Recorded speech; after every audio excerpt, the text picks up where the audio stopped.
उपासक जो सत्संगी है, मीठा बचन उचारिए, नवता सब सू बोल, हृदय माहि विचार के, तब मुख बाहर खोल। मृदु वचन बोलना सीखो। अगर वाणी से किसी के भी हृदय में क्षोभ पहुंचता है तो ऐसी वाणी मत बोलिए। वाणी ऐसी बोलिए मन का। सत्संग तुम्हारे ऊपर असर तब करेगा, पहले आप सुधार कीजिए। कपड़े में रंग चढ़ाने के पहले उसकी अच्छी धुलाई हो जाती है, फिर बढ़िया रंग चढ़ता है। ये बड़ा गंदा है हमारा अंतःकरण, इंद्रियां। तो हमें शुरुआत करनी है वाणी से। परुख वचन, सेवक जी भी महाराज कह रहे हैं, परुख वचन कबहु न कहा। नियम लीजिए, किसी को दुख देने वाले वचन नहीं बोलेंगे। नवता सबसु बोल, दैन्य होकर। तभी अंदर जो छुपा हुआ ठाकुर सबके हृदय में वो प्रकाशित होने लगेगा। जब देखेगा ना कि आप पद्धति से चल रहे, दैन्य भाव से चल रहे, तो मुस्कुराने लगेगा। फिर ये रूप अंतर ध्यान हो जाएंगे, वही दिखाएगा, दूसरा नहीं। कोई भी बात बोलने के पहले हृदय में विचार कर लीजिए कि कहीं ये किसी की निंदास्पद बात तो नहीं, इसमें दोष दृष्टि तो नहीं किसी की, इसमें किसी को दुख पहुंचने वाली बात तो नहीं है। ये तीन बातें देख लो। किसी को दुख पहुंचने वाली बात तो नहीं बोलने जा रहा हूं, इसमें किसी का दोष दर्शन करके बात तो नहीं बोल रहा हूं, किसी की निंदा तो नहीं कर रहा हूं। अगर ऐसा आप, तो वाणी बहुत अपराध करती है। सबसे ज्यादा पाप वाणी से होते हैं। वाणी को अपने लोगों ने शासन से बिल्कुल मुक्त कर दिया है। जो मन में आवे सो बोलो, जैसे मन में आवे वैसे बोलो। नहीं, वाणी एक अमूल है, जो कोई बोले जानी, ही तराजू तौल के तब मुख बाहर आनी। बहुत संभाल कर भजन करने वाले उपासक को वाणी पर विशेष ध्यान देना चाहिए। श्री चरणदास जी कह रहे हैं, बिना स्वाद ही खाइए, राम भजन के हेतु, चरणदास कहे सूरमा, ऐसे जीतो खेत। इस संसार रूपी रणभूमि पर यदि विजय प्राप्त करना है तो स्वाद रहित भोजन करने का अभ्यास करो। देखो, ये जो चटोरापन जवान में बैठ गया है, आप इच्छा मत कीजिए। आपके भरण पोषण करने वाले प्रभु हैं। कभी वो स्वादिष्ट पदार्थ मिल रहा है तो बिना स्वाद बुद्धि के भगवत प्रसाद रूप पा ली। कभी रूखा सूखा मिल रहा है, उसे पा ली। अगर आपको ही बनाना है और भोग लगाना है तो ध्यान रखना है कि जैसे एक श्री जी को तो अब हलवा, खीर, ये आप सच्ची मानिए श्री जी ये सब नहीं पाती है। ये तो हमारे लिए आवश्यक है, पांच भौतिक शरीर के पोषण के लिए, तो उसका भोग लगता है। क्योंकि प्रभु को पवाए बिना तो वो ऐसे दर्शन कराते हैं। श्री जी और लालजू जो पाते हैं वो केवल प्रेम भोगता है, केवल प्रेम, दूसरा वो पान नहीं करते। हमारे प्रियालाल ये प्रेम स्वरूप है और ये प्रेम की ही क्रीड़ा करते हैं और ये प्रेम का ही भोग लगाते हैं। तो प्रेम तो जल से भी युक्त होकर के दिया जा सकता है। जो भी आप वो प्रेम से युक्त होकर दो, हमारे प्रभु पाएंगे। प्रभु पदार्थ नहीं पाते, प्रभु उसमें प्रेम जो उपासक का होता है वो प्रभु पाते हैं। ये बैठा लीजिए, ये भ्रम हटा दीजिए कि 56 प्रकार के भोग श्री जी को पवा के अधीन किया जा सकता है। फिर तो श्री जी अरबपतियों की ही होती, अपने गरीबों किंचनों की तो होती ही नहीं। लेकिन कहीं ऐसा नहीं पाया गया सिद्धांत। ये जो उत्तम उत्तम भोग वर्णन का है उसमें आपके जो उत्तम उत्तम भाव, आज प्रफुल्लित हो रहा है हृदय, आज श्री जी को खीर का भोग लगाएंगे, आज ये जो उसमें आपका आंतरिक भाव बन रहा है। तो अगर बाहर नहीं भी पदार्थ अर्पित किया और भाव बल गया तो श्री जी ने पा लिया। श्री जी पदार्थ भोगता नहीं है, ध्यान रखना। पदार्थ भोगता देहाभिमानी जीव होता है। इसीलिए बिना अधिकार के ये प्रेम रंग की बात नहीं बताई जाती कि ये देहाभिमानी जीव कहीं प्रिया प्रीतम की प्रेम रस क्रीड़ा को देह क्रीड़ा न समझ ले कि भाई जैसे लोकवत ऐसे नहीं। श्री जी और लालजू ये प्रेम के खिलौना दो खेलत हैं प्रेम खेल। अब तुम काम खेल खेलने वाले, काम का आसक्ति पूर्वक सेवन करने वाले प्रेम खेल की बात ही नहीं जान सकते, क्योंकि वो सूक्ष्मतरम अनुभव स्वरूपम। शुरुआत कीजिए, ये भाव हटाइए कि श्री जी को रोज हलवा पूरी ये सब पवाना है। अगर आपको ऐसा ही भाव दृढ़ है तो पवा के बांटना है, पवा के थोड़ा किनका लेके बांटना है, फिर बनाओ। ज्यादा स्वादिष्ट नहीं पदार्थ से दाल दिखा के और पा लीजिए। ये जब तक तुम गरिष्ठ पदार्थ पाते रहोगे, मान लीजिए, बात मान लीजिए, देख लीजिए आप। एक बार झाड़ू मंडल के बलराम दास जी महाराज, बिल्कुल यमुना के पावन पुलिन पे ही बना हुआ है, इस साइड में रास मंडल के पास ही, वैसे वृक्ष के नीचे बैठे हुए थे। तो माताएं बहनें यमुना अवगाहन कर, तो वस्त्र आदि, ये नियम है कि यदि आप यमुना के तट पर बैठे हैं तो दृष्टि संभालिए, क्योंकि स्नान के बाद वस्त्र आदि शरीर में, तो अगर हमारी अचानक दृष्टि जाती है तो प्रणाम मुद्रा होकर दोबारा उधर दृष्टि न जाए। अगर दोबारा दृष्टि गई तो फिर आपका मन मलिन होने लगेगा और वो अपराध माना जाएगा। तो आप तो भगवत प्राप्त महापुरुष झाड़ू मंडल के बलराम दास जी महाराज, दृष्टि गई तो काम जागृत हो गया। अरे वृद्ध मूर्ति, निर्मल हृदय, हलचल पैदा हो गई। सब शिष्यों को बुलाया और कहा अब हम प्राण त्यागने की हमारी इच्छा हो गई। ये सब क्या हो रहा है? सब लोग घबरा गए, बोले नहीं नहीं, अब हम अपने शरीर में प्राण नहीं रख सकते। तो महाराज जी कारण तो बता दीजिए, क्या प्रभु का संकेत है या कोई? बोले नहीं, अपराध बन गया। क्या? कोई माई स्नान कर रही थी, उसके शरीर को देखकर हमारे मन में मलिनता आ गई। समझ गए? महाराज जी पहले वृंदावन की परिक्रमा लगाते हैं नाम कीर्तन करते हुए, फिर बाद में आप जैसा आदेश करेंगे जैसा। हाँ हाँ, ये भी ठीक है। मृदंग ढोल के साथ भगवान नाम का उच्च स्वर से गान करते हुए परिक्रमा, एकदम जैसे नशा उतर गया हो, एकदम शांत, एकदम प्रसन्नता, एकदम बड़ी महिमा है धाम प्रदक्षिणा की। भक्ति के 64 अंगों में प्रदक्षिणा भी एक अंग है। तो उनका अरे ये कैसे हमारे अंदर वृत्ति आ गई थी, कितनी निकृष्ट। पहले तो काम और फिर शरीर छोड़ने की बात। कल का प्रसाद कहाँ का था? उसे प्राय भिक्षान आता था। तो कहा कि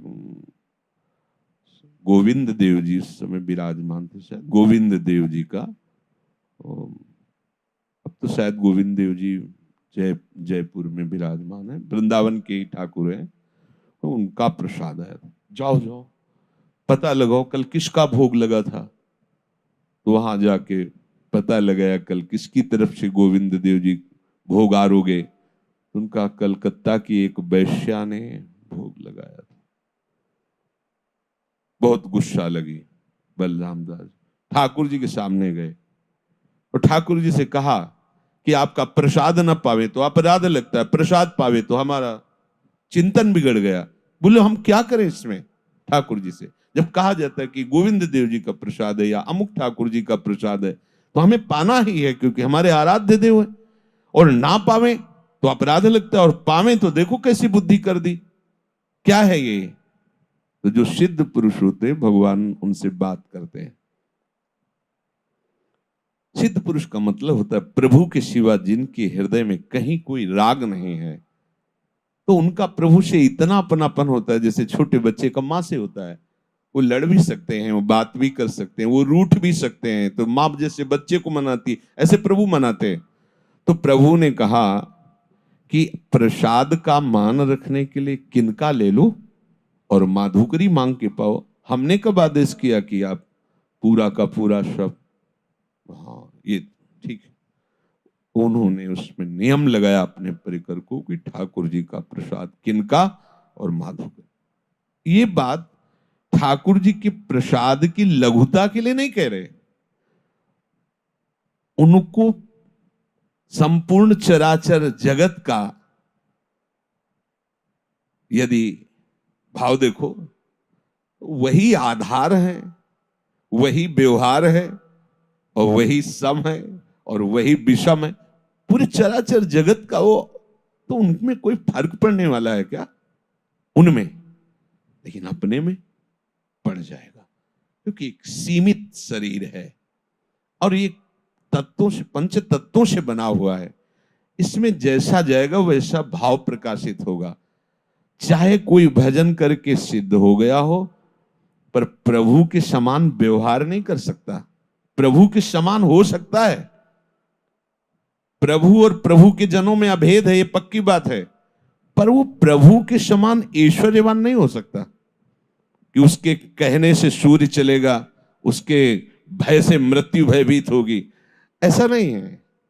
वो विराट रूप रख के संपूर्ण, ऐसा नहीं है। वो उसी समुद्र में तरंग लीन हो गई, वो समुद्र में हो गया, पर तरंग समुद्र नहीं प्रकट कर सकती, पर समुद्र करोड़ों तरंग प्रकट कर सकता है। इतना भेद बना ही रहता है। यहां कह रहे हैं कि बिना स्वाद ही खाइए। यदि सत्संग का रंग हृदय में चढ़ाना है तो बिना स्वाद, इस पर हम बहुत बार चर्चा करते हो, आप सुनते हैं पर असर नहीं होता। कहते आप ही तो बनवाते हैं और जो पवाते हैं वही पाते हैं। तो आपने ही तो संसार रचा है, वो आप ही मना कर रहे हैं, तो जो मना कर रहे हो मत पाइए, वो मत कीजिए। आपका ही तो रचा हुआ है पूरा संसार, आपका ही तो रचा है। अशुद्ध, अभक्ष, दुष्ट, ये सब उन्हीं का तो रचा हुआ है। तो उन्होंने ही तो आदेश किया है, ऐसा करो, ऐसा ना करो। जो कहते हैं ना करो वो ना करो, उसमें थोड़ी कि आपका ही दिया हुआ है, तो फिर और कुछ भी आपका दिया हुआ है। ऐसे ही आपको समझना होगा। कुछ समय तक आप थोड़ा लड़िए इस बात में, फिर आपका स्वभाव बन जाएगा। बहुत आनंद आता है भजन में। ये भोजन चौपट कर देता है भजन को, और ये भोजन ही भजन में तन्मय कर देता है। दोनों बात समझ लीजिए। पूज्यपाद श्री उड़िया बाबा जी महाराज ने कहा है कि रसमय भोजन तो नीरस भजन, और नीरस भोजन तो रसमय भजन। अब देख लीजिए, एक तरफ गुलाब जामुन, खीर और चकाचक, और एक तरफ राधा नाम सुधा रसम। जिह्वा किधर ललचाएगी? गुलाब जामुन की तरफ। राधा नाम सुधा रसम का इसीलिए स्वाद नहीं मिल रहा। बिना स्वाद ही खाइए, पक्की बात है। अब इसको इस तरह में मत लीजिए कि वो निषेध करते हैं, उसका नकारात्मक भाव मत निकालना। वो तो निषेध करते हैं कि श्री जी को बस रूखी सूखी रोटी लगा। ऐसे कैसे हो सकता है हमारी श्री जी रूखी सूखी रोटी पाएंगे? ऐसा भाव हम कह रहे हैं तुम्हारा है तो रोज 56 भोग लगाओ और थोड़ा किनका ले लो और आप रूखी सूखी पाओ। पाना ही पड़ेगा यदि भजन करना है। और अगर आपको ये है कि बढ़िया बाल भोग और राजभोग और शयन भोग, तो फिर और भी भोग हैं, इतने से ही काम नहीं चलेगा। और भोगों में उतरे तो फिर और भी भोग हैं जो नहीं चाहते, वो भी भोगने पड़ेंगे। आप समझ लो, अगर इस चक्र से मुक्त होना है, भोग और रोग से, भव रोग से और इस भोगों में सुख बुद्धि से, तो सबसे पहले वाणी और रसेंद्री दो का सुधार कर लीजिए, सब सुधार हो जाएगा।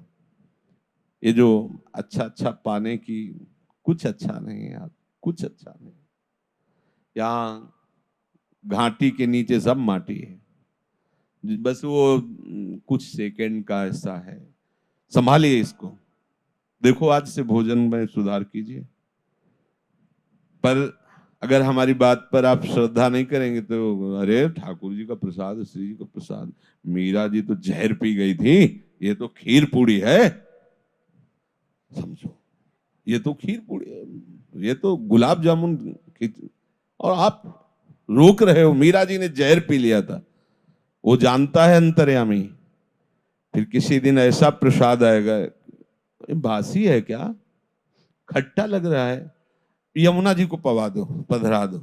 हम सुना है ना, जय हो जय हो यमुना जी। वो देख रहे हैं ना, मीरा जी ने जहर पिया था, तुम 2 दिन का बासी प्रसाद, नहीं प्रसाद में कोई बासी होता है।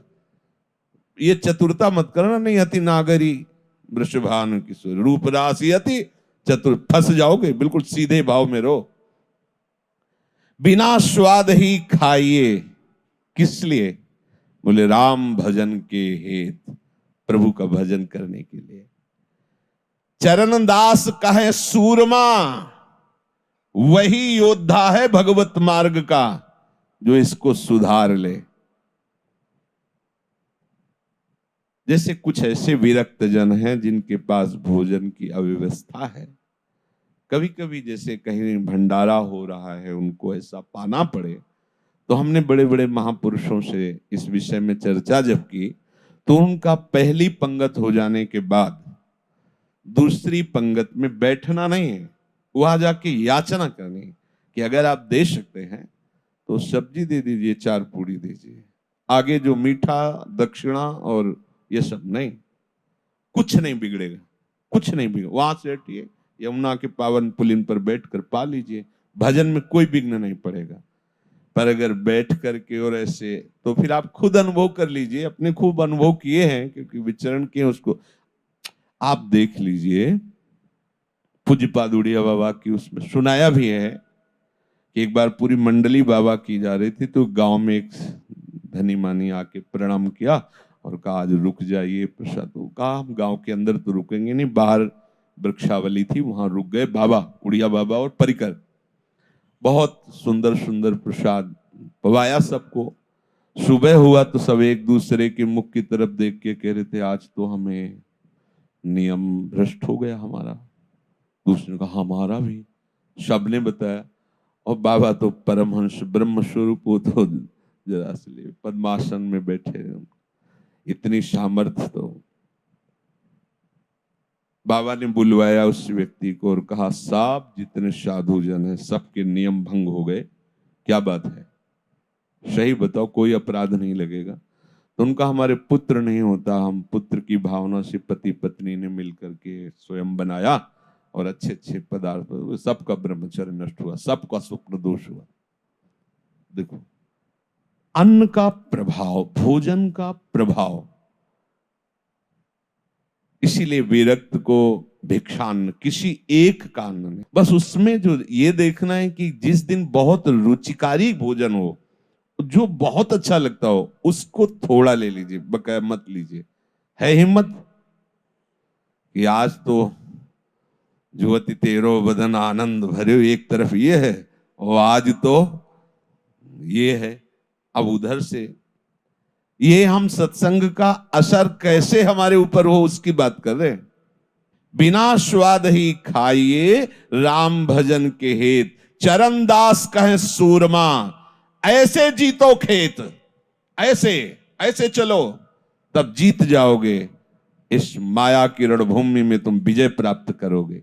उसे सूरमा कहा है, वही बलवान है जो वर्तमान में उपस्थित भोग का त्याग कर सके। पीछे तो सब डींग हाँकते हो, जब सामने उपस्थित होता है, अब शाम से देखेंगे, आज तो छक्के पा लेते, शाम से देखेंगे, वो शाम कभी जीवन में नहीं आएगी।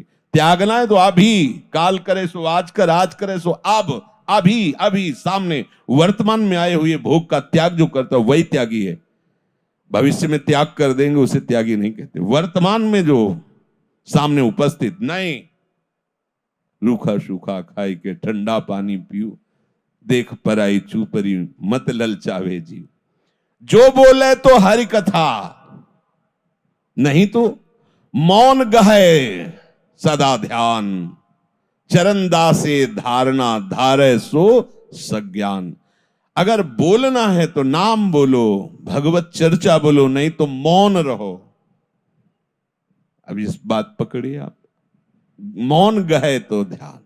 अगर बोलना है तो नाम कीर्तन कर रहे हैं, पद गायन कर रहे हैं, प्रभु की लीला के विषय में बात कर रहे हैं। चरण दास ये धारणा, श्रवण और मनन, फिर उसे धारणा। अगर ये धारणा धरे तो वही सत्संगी, वही सज्ञान।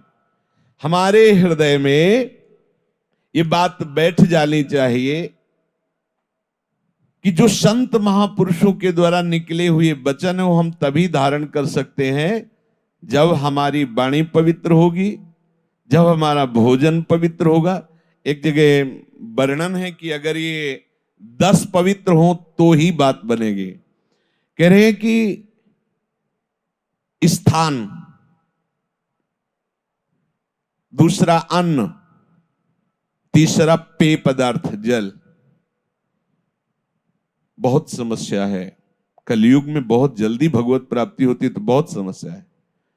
अभी परसों ऐसा दूध मिला, भारी परेशानी उससे। मतलब दूध जैसी, दुग्ध जैसी पावन वस्तु में कैसे केमिकल मिला के दिए जा रहे हैं। अब किस पर विश्वास करें? कहां? गौ कोई पालना नहीं चाहता, फ्लैट में गौ कैसे रखे? अच्छा, कुत्ता रखा जा सकता है फ्लैट में, नहीं? वो कुत्ता, देखो कलयुग का प्रभाव। भगवत प्राप्ति बहुत जल्दी हो जाती है कलयुग में, बहुत कृपालु है भगवान। जो 10,000 वर्ष वो 24 घंटे नाम कीर्तन से फल प्राप्त हो जाता है, बहुत महिमा है। पर साथ में ये भी है, हमारा आहार गलत होता है।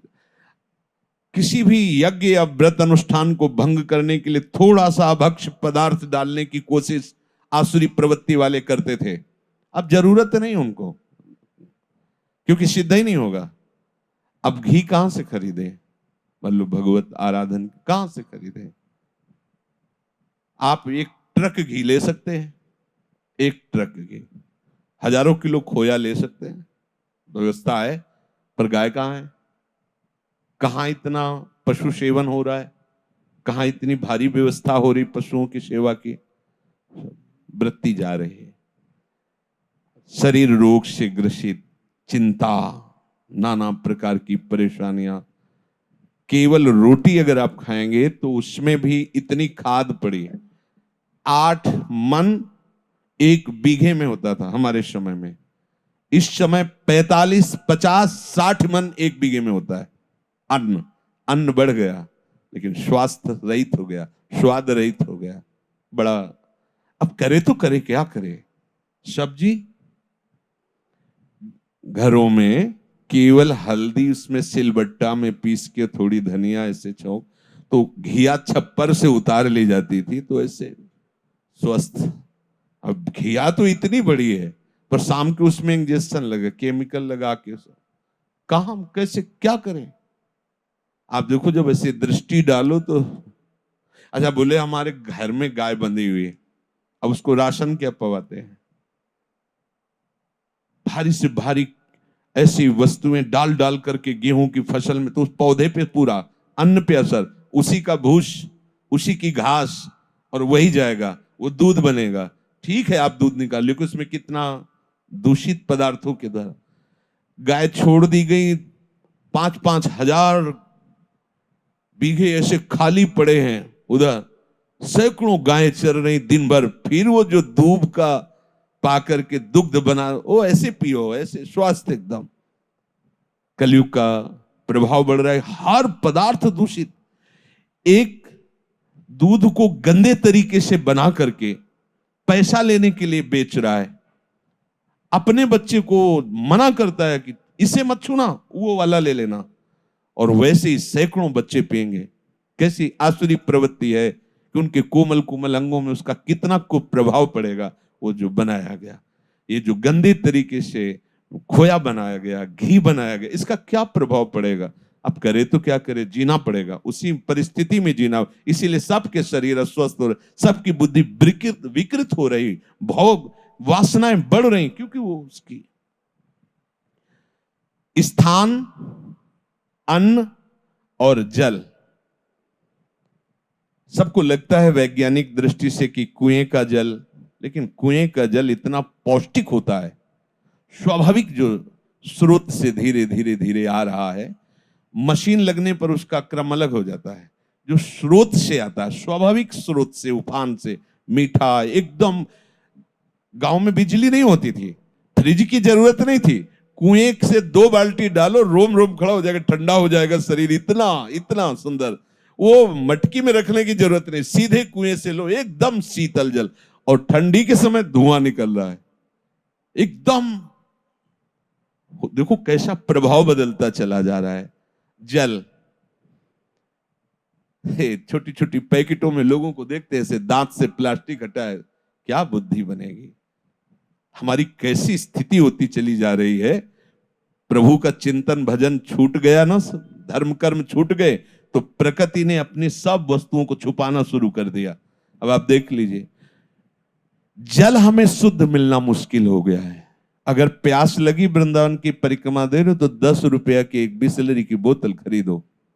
कहां, कैसे, क्या, कोई प्रमाण उसका नहीं, और पियो। या वो प्लास्टिक की 2 रुपया देके ऐसे फाड़ो मुंह से प्लास्टिक।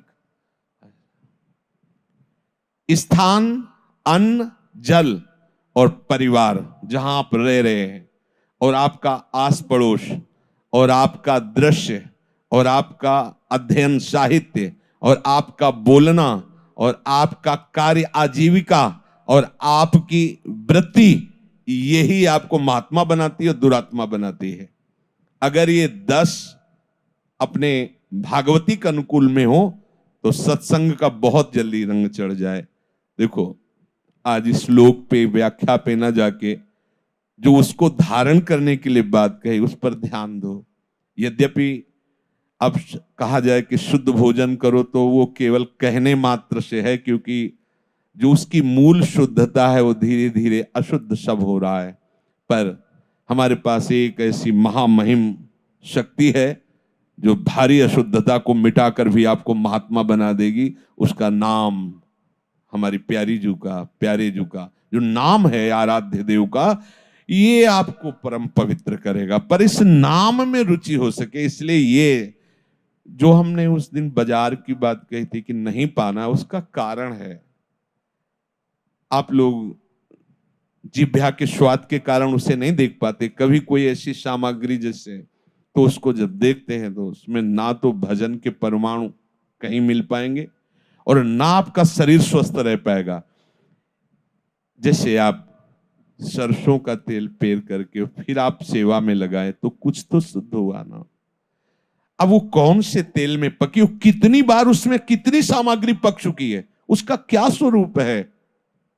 कम से कम उपासना में हमको ऐसा सरल सात्विक आहार चाहिए, जिससे हमारे अंगों में बोझा ना पड़े, चर्बी ना बनने पावे, प्रमाद ना आने पावे। सत्संग में बैठे सो जाते हैं। सत्संग में परसों किसी से पूछा था, सत्संग सुना? बोले थोड़ा सुना, वो भी आपने कह दिया था सोना नहीं, प्रारंभ में ही तो थोड़ा तो सुना, इसके बाद तो फिर सो गए। बढ़िया है, नहा धो के 4:30 बजे आए, कूलर चल रहे, पंखा चल रहे, घंटा 1.5 घंटा तो अच्छी नींद आ ही जाएगी, भागवतिक वातावरण। बाद में मिला क्या आपको? तो ये क्या, ये क्यों हो रहा है? क्योंकि हमारी जो जीवनी शक्ति वो क्षीण होती चली जा रही है। इसलिए भाई, एक खान पान की सामग्री, वो यद्यपि तो कहना ही एक असफलता है, क्योंकि हम कैसे कहें कि आप दूध सही लीजिए, घी सही लीजिए, सब्जी अधिक लीजिए, दाल, मूंग की दाल को पानी में डाल के धो तो उसमें हरापन छूटता है। बलिहारी कलयुग की मूंग की दाल को भी रंग दिया गया, उसको भी रंगा जा रहा है। अगर धोए ना और ऐसे बनाए, तो उसका रंग जाकर के, तो बहुत सावधानी।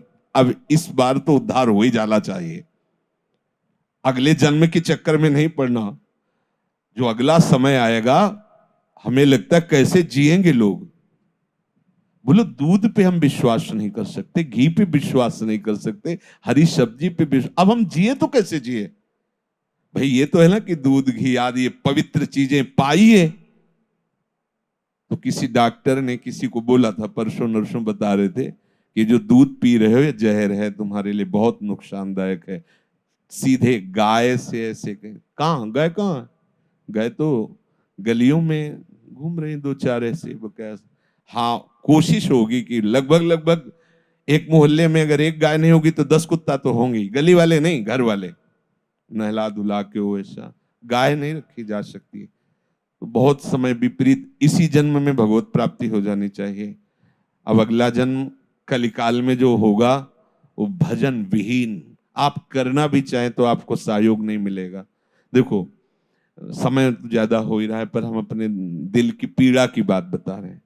ऐसे संत भगवान अंतर ध्यान होते जा रहे हैं, जो भगवान में स्थित, जिन्होंने जीवन को प्रभु के चरणों में समर्पित कर दिया। बहुत घाटा, बहुत बड़ा घाटा होना शुरू हुआ कलयुग में कि ये क्षेत्र है, गढ़ है, ये महापुरुषों का गढ़ है ब्रजभूमि।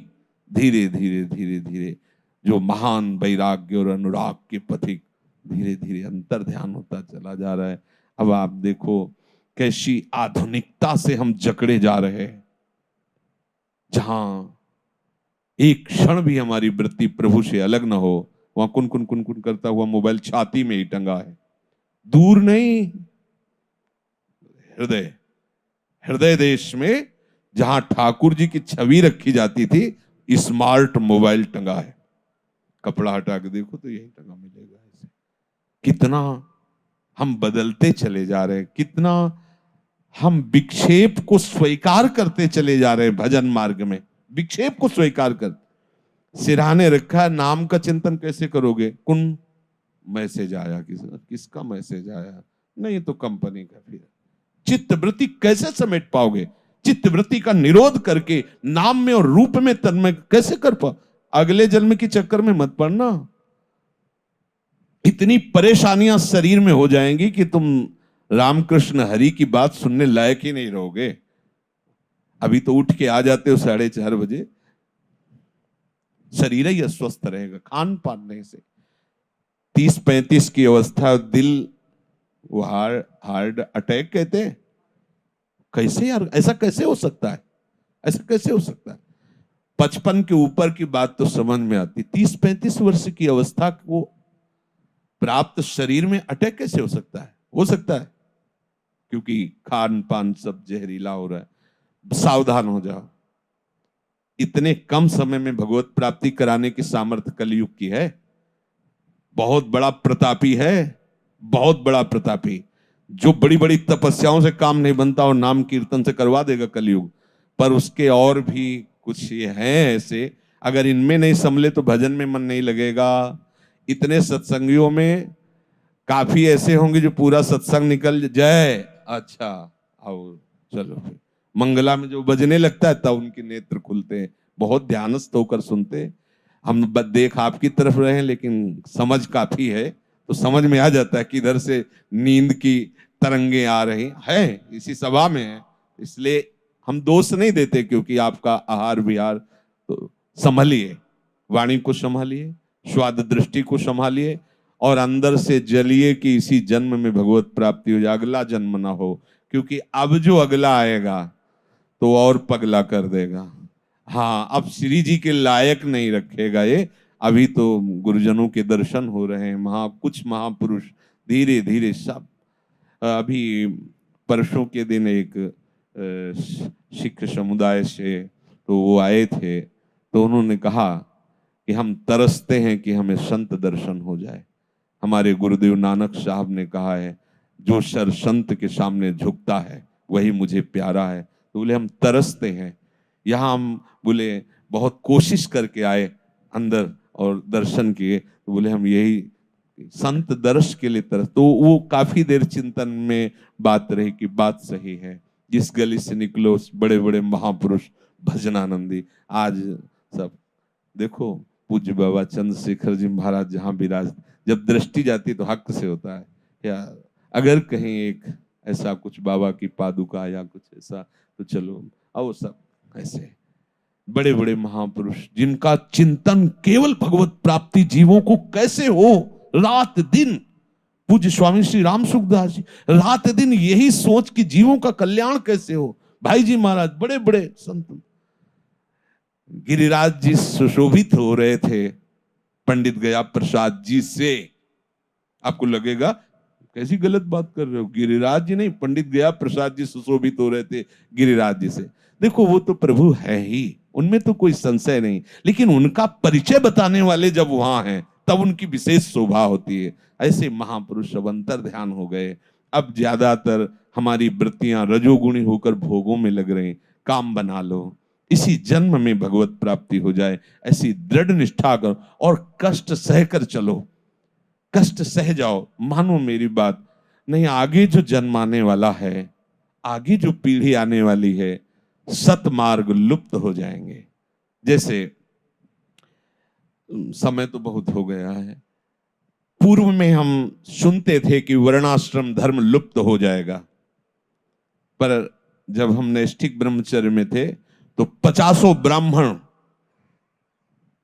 सुबह आकर स्नान करके यज्ञोपवीत पहने त्रिकाल संध्या करने वाले 50 ब्राह्मण जाम रहते थे। 50 अपने अपने कोने में सब बिछाए कुशासन, सब सुबह मध्याह्न सायं में। देखो अभी ज्यादा समय नहीं हुआ, 30-40 वर्ष हुए होंगे और संध्या क्या है, ब्राह्मणत्व क्या है, खत्म।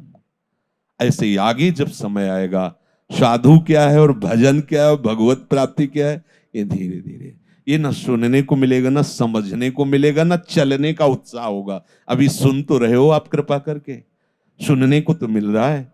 अभी आपके हृदय में बचा है आध्यात्मिक बल, जिससे आप चलने के लिए तो सोच रहे। आगे ऐसा समय आएगा कि आप सोच भी नहीं पाएंगे इधर चलने। इसलिए पक्की तैयारी करो, इसी जन्म में श्री जी के पास चलना है। राधा वल्लभ लाल।